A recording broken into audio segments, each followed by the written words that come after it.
இந்தியாவுடைய தோல்வி குறித்து இப்போ கேப்டனான ராகுல் அவர்கள் மனம் திறந்து பேசியிருக்காரு. ரொம்பவுமே கண் கலங்கியிருக்காரு. கிட்டத்தட்ட 10 மேட்ச்கள அவருடைய கேப்டன்ஷிப்பில் தோல்வியே இல்லாமல் ஜெயிச்ச இந்த நிலைமையில் இன்னைக்கு அவருடைய முதல் தோல்வி அவரை கண் கலங்க வச்சிருக்கு. நேற்று இந்தியாவுக்கும் சவுத் ஆஃப்ரிக்காவுக்கும் 2வது ஓடிஐ மேட்ச் நடந்தது.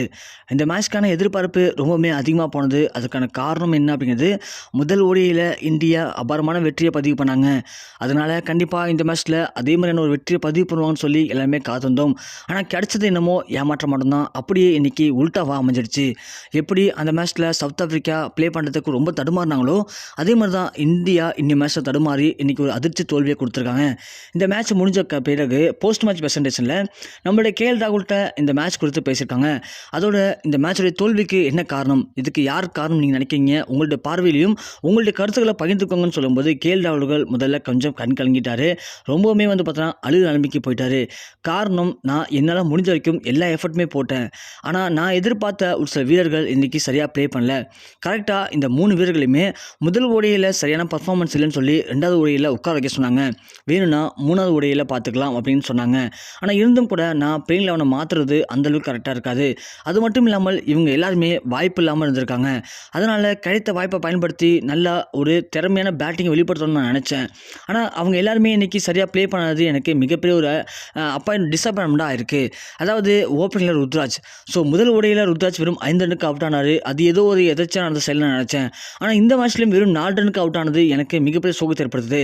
ஏன்னா ஒரு மேட்ச்சில் எப்போதுமே ஓப்பனிங் நல்லா இருந்தால் தான் ஃபினிஷிங் வரைக்கும் நல்லாயிருக்கும். ஓப்பனிங் சரிஞ்சிட்டோம் அப்படின்னா கண்டிப்பாக ஃபினிஷிங் வரைக்குமே எல்லாமே சரிவு நோக்கி தான் போகும். அப்படி தான் ருத்ராஜுடைய அந்த விக்கெட் தான் இந்தியாவை ஒட்டுமொத்தமாக அதிர்ச்சியடைய வைத்தது. அந்த ப்ரெஷர்லேயே எல்லாருமே அடுத்தது என்ன பண்ண தெரியாமல் தவிக்க ஆரம்பித்தாங்க. அதுதான் இந்தியாவுடைய இந்த தொடர் தோல்விக்கு மிக முக்கியமான காரணம். அதாவது தோல்வி நான் எது சொல்கிறேன் அப்படின்னா அந்த தொடர் வெற்றியை தான் சொல்லிட்டு இருக்கேன். தொடர் வெற்றிக்கு பிறகு நமக்கு கிடைக்கக்கூடிய மிக முக்கியமான தோல்வி தான் நமக்கு. அதுவும் குறிப்பாக ஓப்பனிங்லேருந்து எண்டு வரைக்குமே சரியாக ப்ளே பண்ணாமல் எல்லாருமே டக்குன்னு விக்கெட் விழுந்தது இந்தியாவுக்கு மிகப்பெரிய ஒரு மைனஸ் பாயிண்டாக பார்க்கப்படுது. அது மட்டும் இல்லாமல் ருத்ராஜ் மற்றும் அவருடைய சஞ்சு சாம்சன் அப்புறம் திலக் வர்மா இவங்க 3 பேருமே இன்னி ஆட்டத்திலையும் சரியாக ப்ளே பண்ணல. முதல் ஓடியிலும் சரியாக ப்ளே பண்ணல. அதனால் இவங்க 3 பேரும் தேவையில்லைன்னு சொல்லி ஏற்கனவே எனக்கு எல்லாருமே அறிவுரை வழங்கினாங்க. இருந்தும் கூட இவங்க 3 பேரில் மேலே இருக்கக்கூடிய நம்பிக்கையின் காரணமாக தான் நான் தொடர்ந்து இவங்களை டீம் உள்ள வச்சேன். அவங்க விளையாடவும் வச்சேன். ஆனால் அவங்க பண்ணது எனக்கு மிகப்பெரிய ஏமாற்றமாக இன்றைக்கி நான் பார்க்குறேன் அப்படின்ற அளவுக்கு கண் கலங்கி பேசியிருக்காரு நம்முடைய ராகுல் அவர்கள். அது மட்டும் இல்லாமல் இந்த தோல்விக்கு என்னுடைய தவறும் இதில் இருக்குது. என்னுடைய தவறு என்ன அப்படின்னா டாஸை வின் பண்ணது தான் என்னுடைய தவறு. எல்லா மேட்ச்லையுமே நான் பார்த்து தான் இருக்கேன். சவுத் ஆஃப்ரிக்கா தான் டாஸை வின் பண்ணுறாங்க. டாஸ் வின் பண்ண உடனே பிச்சோட தன்மையை பொறுத்து அவங்க பேட்டிங் பண்ணுமா பவுலிங் பண்ணுமா அப்படிங்கிறத ரொம்பவுமே தெளிவாக டிசைட் பண்ணுறாங்க. அப்படி ஒரு கேப்டனாக ஒரு பிச்சோடைய தன்மையை கரெக்டாக புரிஞ்சுக்கிட்டு அவன் மட்டும் செலக்ட் பண்ணிட்டான் அப்படின்னா கண்டிப்பாக அந்த நிமிடத்திலேயே அவனுக்கு வெற்றி வாய்ப்பு அப்படிங்கிறது உறுதியாயிடும்.